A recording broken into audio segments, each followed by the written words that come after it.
Algo importantísimo es decir, bueno, hay que ser transparentes, hay que instalar un gobierno corporativo. Te preguntaría, el gobierno corporativo para la empresa familiar, vamos a decir, la empresa familiar que es el pilar de nuestro país prácticamente.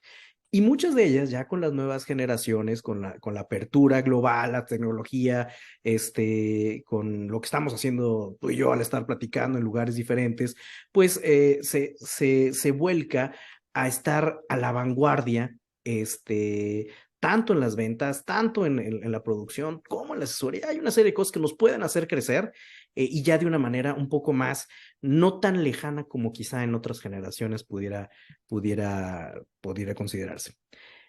En este contexto de la empresa familiar que está boyante, que está pujante, ¿cómo pudiera yo saber, cuando quizá tenemos una tercera generación ya de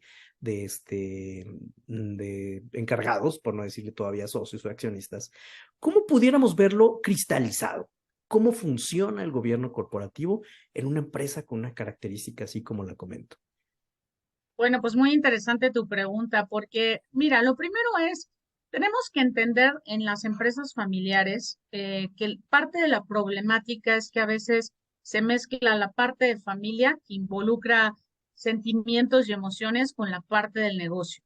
Entonces, lo primero es entender que debemos de separar esta parte de lo que es familia y de lo que es negocio. Entonces, desde el punto de vista, eso no quiere decir que la familia no vaya a estar como parte de las decisiones del negocio, pero creo que son dos niveles. En la empresa familiar, primero que nada, pues sí, tenemos el gobierno corporativo tradicional, donde existen los accionistas, el consejo de administración, un director general y bueno, todo el personal operativo. Pero la otra parte que a veces se nos olvida que es importante gestionar y crear es la parte precisamente de la parte del consejo familiar, el consejo de familia. Y el Correcto. consejo de familia es donde vamos a tomar precisamente todas estas decisiones importantes de los negocios de la familia, que puede ser de una sola empresa o pueden ser de varias empresas, pero que al final del día atañe a todos.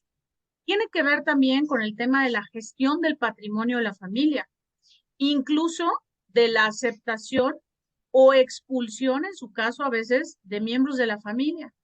¿Por qué, José Luis? Porque todas las familias somos diferentes. Claro. Naturalmente, tu familia, mi familia son diferentes y cada una tiene pues su propia dinámica, pero también sus propias problemáticas dentro de esto y, y sus propias características. Entonces, por ejemplo, eh, cuando nosotros implementamos esta parte del gobierno de familia dentro de lo que es la empresa familiar, pues se cubren ya aspectos muy específicos. Por ejemplo, si hubiera uno de los miembros de la familia con una discapacidad, pues el propio protocolo de familia, que estos van a ser como las reglas bajo las cuales se va a Ujú. regir toda esta familia y los negocios de la familia, van a ser muy claros en estas reglas de, oye, a ver, por ejemplo, tenemos a un miembro de la familia con una discapacidad, ¿cuáles van a ser las reglas para que podamos nosotros de alguna Ujú. manera seguir protegiendo a ese miembro de la familia, aunque no necesariamente participa como accionista? Tenemos también estas reglas clarísimas y muy valiosas de decir, bueno, ¿quiénes de los miembros de la familia quieren participar en el negocio familiar y quiénes no? Ujú. Reconociendo que muchas veces el ingreso de las familias pues viene del propio negocio familiar, pero no es lo mismo el ingreso que va a tener quien trabaja dentro de la propia empresa a quien solamente es familiar y recibe ciertas ganancias o ciertos beneficios de la empresa familiar. Ujú. Pero todas estas reglas se van poniendo claras de tal manera que cuando llega a faltar alguno de los miembros, ya llámese el fundador o alguno de los socios herederos de estas empresas, pues no empieza a haber estas disputas familiares porque desde un principio se pusieron las reglas claras y esto ayuda a evitar, primero, problemas dentro de la familia, sobre todo en estas transiciones que, como digo, puede ser un tema de una enfermedad, puede ser un tema de un fallecimiento o simplemente la continuidad o la venta de ciertas acciones dentro de Ujú. la empresa. Pero bueno, entonces todo esto ayuda a dejar muy claro, pues, quiénes pueden llegar incluso a ocupar estas posiciones de liderazgo ¿En qué momento? Muchas veces, por ejemplo, si tenemos segundas, terceras o cuartas generaciones, ya se hace una planeación de en qué momento y qué requisitos debe de tener esas personas para ocupar los puestos de liderazgo, ¿verdad?